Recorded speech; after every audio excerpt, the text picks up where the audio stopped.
आज हम third chapter पढ़ेंगे। हिस्ट्री की हमारी क्लास चल रही थी। पहला और दूसरा चैप्टर हमने ख़त्म कर लिया है। Class sixth chapter third. तो चलिए स्टार्ट करते हैं। पुराने भवन का संरक्षण। जसपाल और हरप्रीत अपने घर के पास की गली में क्रिकेट खेल रहे थे। उन्होंने देखा कि कुछ लोग उस खंडहर की तारीफ कर रहे थे जिसे गली के बच्चे भूतहा घर कहा करते थे। एक ने कहा, इसकी वास्तुकला को देखो, क्या आपने कहीं लकड़ी पर इतनी सुंदर नक्काशी देखी है? दूसरी महिला ने कहा, हमें मंत्री जी को पत्र लिखकर कहना चाहिए कि वे इस खूबसूरत घर को सुरक्षित रखने के लिए इसकी मरम्मत कराने की व्यवस्था करें। यह सब सुनकर जसपाल और हरप्रीत सोचने लगे कि इस पुराने खंडहर से लोगों का इतना लगाव क्यों हो सकता है। चलिए आज हम हड़प्पा के बारे में पढ़ेंगे।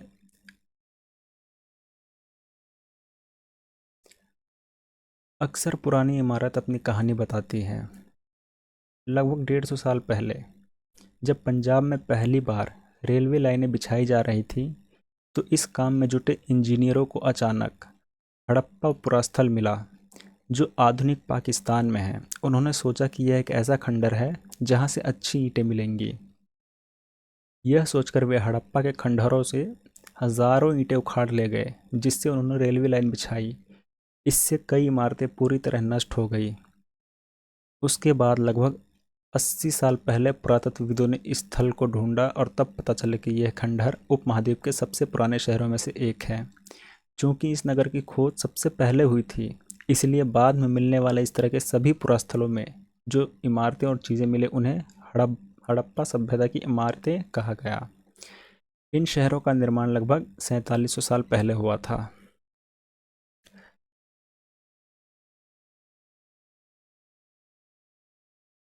प्रायः पुरानी इमारतों को तोड़कर उनकी जगह नए भवन बनाए जाते हैं। क्या तुम्हें लगता है कि पुरानी इमारतों को सुरक्षित रखना चाहिए? अब जो ये हड़प्पा की नगरें थीं, इनकी विशेषताएं क्या थी, इसके बारे में पढ़ेंगे। इन नगरों में से कई को दो या उससे ज़्यादा हिस्सों में विभाजित किया गया था। मतलब ये दो हिस्सों में बटे हुए थे या इससे ज़्यादा हिस्सों में थे। प्रायः पश्चिम भाग छोटा था लेकिन ऊंचाई पर बना था, और पूर्वी हिस्सा बड़ा था लेकिन निचले इलाके में था। ऊंचाई वाले भाग को पुरातत्वविदों ने नगर दुर्ग कहा है और निचले हिस्से को निचला नगर कहा है। दोनों हिस्सों की चार दीवारियां पकी ईंटों की बनाई जाती थी। इसकी ईंटें इतनी अच्छी पकी थी कि हजारों साल बाद आज तक उनकी दीवारें खड़ी रहीं। दीवार बनाने के लिए ईंटों की चिनाई इस तरह से करते थे जिससे कि दीवारें खूब मजबूत रहें।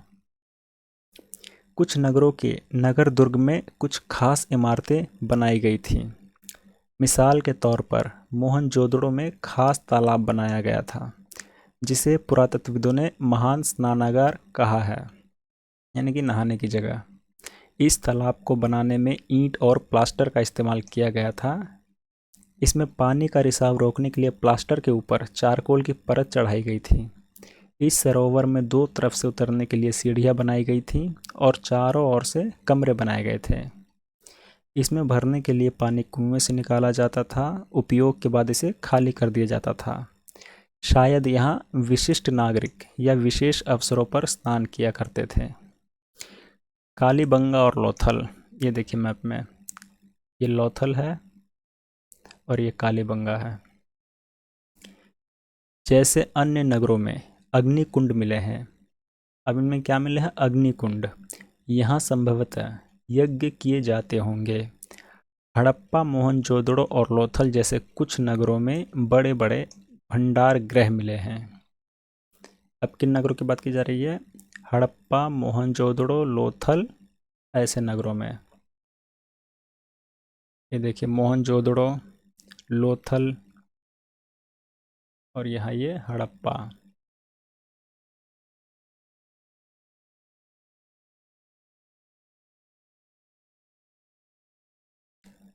ये है महान स्नानागार, ये चित्र देख रहे हैं।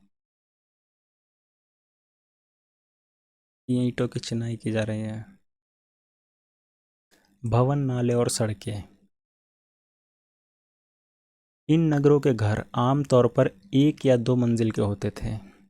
घर के आंगन के चारों ओर कमरे बनाए जाते थे। अधिकांश घरों में एक अलग स्नानागार होता था और कुछ घरों में कुएं भी होते थे। कई नगरों में ढके हुए नाले थे। अब इन नगरों में नाले ढके हुए थे, इन्हें सावधानी से सीधी लाइन में बनाया जाता था। हर नाले में हल्की ढलान होती थी ताकि पानी आसानी से बह सके। अक्सर घरों की नालियों को सड़कों की नालियों से जोड़ दिया जाता था, जो बाद में बड़े नालों में मिल जाती थी। नालों के ढके होने के कारण इनमें जगह जगह पर मेन होल बनाए जाते थे, जिनके जरिए इनकी देखभाल और सफाई की जा सके। घर, नाले और सड़कों का निर्माण योजनाबद्ध तरीके से एक साथ ही किया जाता था।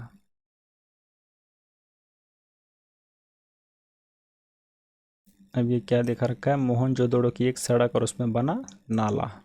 ये देखिए, ये मोहनजोदड़ो का है और ये नीचे का हड़प्पा की एक मोहर ये दिखाया गया है। उपमहाद्वीप में पाए गए लेखन का यह प्राचीनतम उदाहरण है। विद्वानों ने इसे पढ़ने की कोशिश की है, लेकिन अभी तक यह पता नहीं चल पाया है कि इसका अर्थ क्या है। और ये पकी ईंटों के खिलौने हैं, पकी मिट्टी के खिलौने।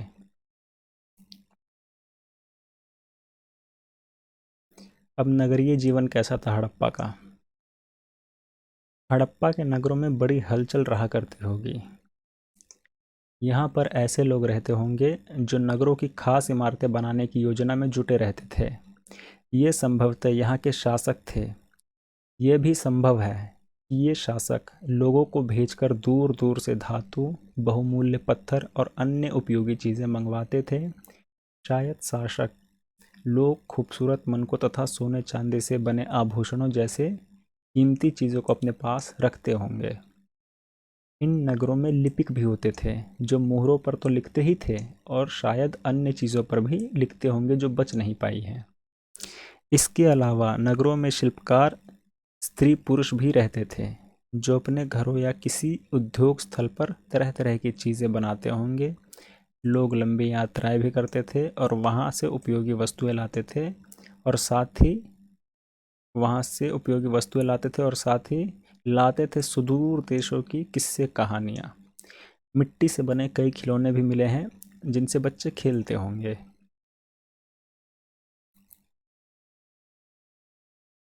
नगर और नए शिल्प। आओ अब कुछ ऐसी चीज़ों के बारे में अध्ययन करें जो हड़प्पा के नगरों से प्राप्त हुई हैं। अब उनको क्या क्या चीज़ें मिले हैं पुरातत्वविदों को, उनमें अधिकतर पत्थर, शंख, तांबे, कांसे, सोने और चांदी जैसी धातुओं से बनाई गई थी। तांबे और कांसे से औजार, हथियार, गहने और बर्तन बनाए जाते थे। अब तांबे और कांसे से क्या क्या बनाए जाते थे, औजार, हथियार, गहने और बर्तन। सोने और चांदी से गहने और बर्तन बनाए जाते थे।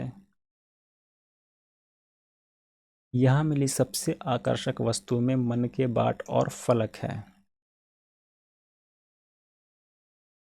देखिए ये बाट है, ये मनके और फलक, और ये एक पत्थर की मिट्टी की मूर्ति है। ये देखिए इसके बारे में बताया है।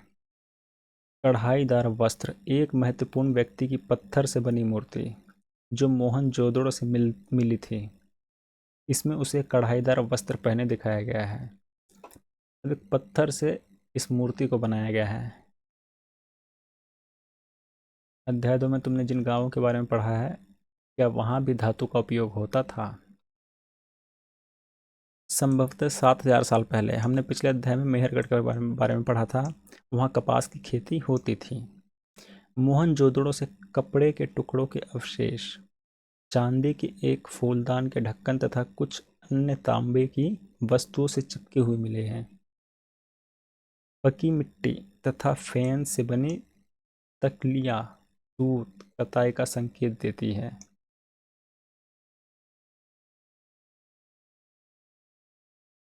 इनमें से अधिकांश वस्तुओं का निर्माण विशेषज्ञों ने किया था। विशेषज्ञ उसे कहते हैं जो किसी खास चीज़ों को बनाने के लिए खास प्रशिक्षण लेता है।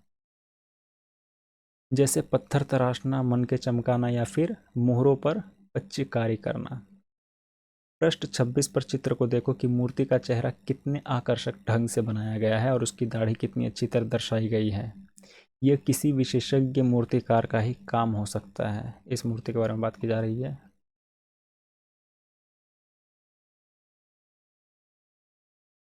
हर व्यक्ति विशेषज्ञ नहीं हो सकता था। हमें यह नहीं पता है कि क्या सिर्फ पुरुष ही ऐसे कामों में प्रशिक्षण हासिल करते थे या फिर केवल महिलाएं ही। शायद कुछ महिला और पुरुष दोनों ही इस काम में दक्ष थे। फेंस। पत्थर और शंख प्राकृतिक तौर पर पाए जाते हैं, लेकिन फेंस को कृत्रिम रूप से तैयार किया जाता है।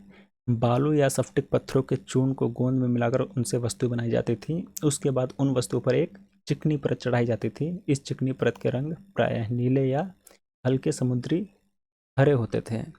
फेंस से मन के चूड़ियाँ, बाले व छोटे बर्तन बनाए जाते थे। कच्चे माल की खोज में। अब कच्चा माल किन्हें कहते हैं? जो या तो प्राकृतिक रूप से मिलते हैं या फिर किसान या पशुपालक उनका उत्पादन करते हैं, जैसे लकड़ी या धातुओं की अयस्क प्राकृतिक रूप से उपलब्ध कच्चे माल है। इनसे फिर कई तरह की चीज़ें बनाई जाती हैं। मिसाल के तौर पर किसानों द्वारा पैदा किए गए कपास को कच्चा माल कहते हैं, जिससे बाद में कताई बुनाई करके कपड़ा तैयार किया जाता है। हड़प्पा में लोगों को कई चीज़ें वहाँ मिलती थी, लेकिन तांबा, लोहा, सोना, चांदी और बहुमूल्य पत्थरों जैसे पदार्थों के वे दूर दूर से आयात करते थे।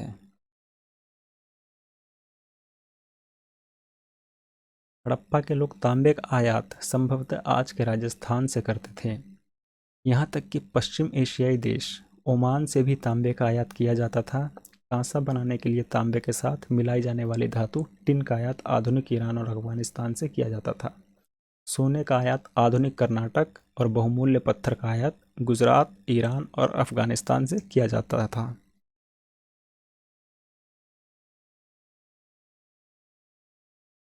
तो इसमें बताया गया है कि हड़प्पा के लोग तांबा कहाँ से आयात करते थे? आज के राजस्थान से। यहाँ तक कि पश्चिम एशियाई देश ओमान से भी तांबे का आयात किया जाता था। अब कांसा बनाने के लिए तांबे के साथ मिलाई जाने वाली धातु टिन का आयात आधुनिक ईरान और अफगानिस्तान से किया जाता था। अब टिन का आयात कहाँ से किया जाता था? ईरान और अफगानिस्तान से। और सोने का आयात आधुनिक कर्नाटक और बहुमूल्य पत्थर का आयात गुजरात, ईरान और अफगानिस्तान से किया जाता था। नगरों में रहने वालों के लिए भोजन। लोग नगरों के अलावा गांवों में भी रहते थे। वे अनाज उगाते थे और जानवर पालते थे। किसान और चरवाहे ही शहरों में रहने वाले शासकों, लेखकों और दस्तकारों को खाने के सामान देते थे। पौधों के अवशेषों से पता चलता है कि हड़प्पा के लोग गेहूं, जौ, दालें, मटर, धान, तिल और सरसों उगाते थे। अब हड़प्पा के लोग कौन कौन सी फसलें उगाते थे? गेहूं, जौ, दालें, मटर, धान, तिल और सरसों। जमीन की बुताई के लिए हल का प्रयोग नई बात थी। हड़प्पा काल के हल तो नहीं बच पाए हैं, क्योंकि प्राय वे लकड़ी से बनाए जाते थे, लेकिन हल के आकार के खिलौने मिले हैं। इस क्षेत्र में बारिश कम होती है, इसलिए सिंचाई के लिए लोगों ने कुछ तरीके अपनाए होंगे। संभवतः पानी का संचय किया जाता होगा और ज़रूरत पड़ने पर उससे फसलों की सिंचाई की जाती होगी। अब हड़प्पा के लोग गाय, भैंस, भेड़ और बकरियां पालते थे। बस्तियों के आसपास तालाब और चारागाह होते थे, लेकिन सूखे महीनों में मवेशियों के झुंडों को चारा पानी की तलाश में दूर दूर तक ले जाया जाता था। वे बेर जैसे फलों को इकट्ठा करते थे, मछलियां पकड़ते थे और हिरण जैसे जानवरों का शिकार भी करते थे। गुजरात में हड़प्पाकालीन नगर का सूक्ष्म निरीक्षण। कच्छ के इलाके में खदिर बेत के किनारे धौलावीरा नगर बसा था। वहाँ साफ पानी मिलता था और ज़मीन उपजाऊ थी। जहाँ हड़प्पा सभ्यता के कई नगर दो भागों में विभक्त थे, वहीं धौलावीरा नगर को तीन भागों में बांटा गया था। इसके हर हिस्से के चारों ओर पत्थर की ऊंची ऊंची दीवार बनाई गई थी। धौलावीरा को तीन भागों में बांटा गया था और इसके हर हिस्से के चारों ओर पत्थर की ऊंची ऊंची दीवार बनाई गई थी। इसके अंदर जाने के लिए बड़े बड़े प्रवेश द्वार थे। इस नगर में एक खुला मैदान भी था, जहां सार्वजनिक कार्यक्रम आयोजित किए जाते थे। यहाँ मिले कुछ अवशेषों से हड़प्पा लिपि के बड़े बड़े अक्षरों को पत्थरों में खुदा पाया गया है। इन अभिलेखों को संभवतः लकड़ी में जड़ा गया था। यह एक अनोखा अवशेष है क्योंकि आमतौर पर हड़प्पा के लेख मुहर जैसी छोटी वस्तुओं पर पाए जाते हैं। गुजरात की खंबात की खाड़ी में मिलने वाली साबरमती की एक उपनदी के किनारे बसा लोथल नगर ऐसे स्थान पर बसा था जहां कीमती पत्थर जैसे कच्चा माल आसानी से मिल जाता था। यह पत्थरों, शंखों और धातुओं से बनाई गई चीज़ों का एक महत्वपूर्ण केंद्र था। इस नगर में एक भंडार गृह भी था।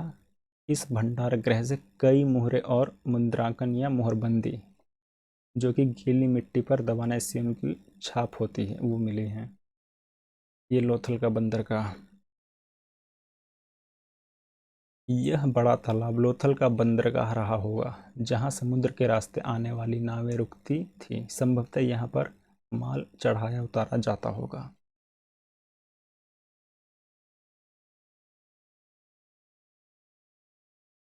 यहाँ पर एक इमारत मिली है जहाँ संभवतः मनके बनाने का काम होता था। पत्थर के टुकड़े, अधबने मनके बनाने वाले उपकरण और तैयार मनके भी यहाँ मिले हैं। अब मुद्रा और मुद्रांकन के बारे में पढ़ते हैं। मुहरों का प्रयोग सामान से भरे उन डिब्बों या थैलों को चिन्हित करने के लिए किया जाता होगा जिन्हें एक जगह से दूसरी जगह भेजा जाता था। थैले को बंद करने के बाद उनके मुहानों पर गीली मिट्टी पोतकर उन पर मुहर लगाई जाती थी। मुहर की छाप को मुहरबंदी कहते हैं। अगर यह छाप टूटी नहीं होती थी तो यह साबित हो जाता था कि सामान के साथ छेड़छाड़ नहीं हुई है। आज भी मुहर का प्रयोग होता है। पता लगाओ कि मुहरों का उपयोग किस लिए किया जाता है। अब इस सभ्यता का अंत कैसे हुआ। अब इसके बारे में अलग अलग लोगों की अलग अलग राय है। लोगों मतलब अलग अलग पुरातत्वविदों की। लगभग 3900 साल पहले एक बड़ा बदलाव देखने को मिलता है। अचानक लोगों ने इन नगरों को छोड़ दिया। लेखन, मुहर और बांटों का प्रयोग बंद हो गया। दूर दूर से कच्चे माल का आयात काफ़ी कम हो गया। मोहनजोदड़ो में सड़कों पर कचरे के ढेर बनने लगे। जल निकास प्रणाली नष्ट हो गई और सड़कों पर ही झुग्गी नुमा घर बनाए जाने लगे। यह सब क्यों हुआ कुछ पता नहीं। कुछ विद्वानों का कहना है कि नदियाँ सूख गई थी। अन्य का कहना है कि जंगलों का विनाश हो गया था। इसका कारण ये हो सकता है कि ईंटें पकाने के लिए ईंधन की ज़रूरत पड़ती थी। इसके अलावा मवेशियों के बड़े बड़े झुंडों से चारागाह और घास वाले मैदान समाप्त हो गए होंगे। कुछ इलाकों में बाढ़ आ गई, लेकिन इन कारणों से यह स्पष्ट नहीं हो पाता है कि सभी नगरों का अंत कैसे हो गया, क्योंकि बाढ़ और नदियों के सूखने का असर कुछ इलाकों में हुआ होगा। ऐसा लगता है कि शासकों का नियंत्रण समाप्त हो गया। जो भी हुआ, परिवर्तन का असर बिल्कुल साफ दिखाई देता है। आधुनिक पाकिस्तान के सिंध और पंजाब की बस्तियां उजड़ गई। कई लोग पूर्व और दक्षिण के इलाकों में नई और छोटी बस्तियों में जाकर बस गए। इसके लगभग 1400 साल बाद नए नगरों का विकास हुआ। इनके बारे में हम अध्याय 5 और 8 में पढ़ेंगे। तो चलिए, चैप्टर आपका ख़त्म हो गया।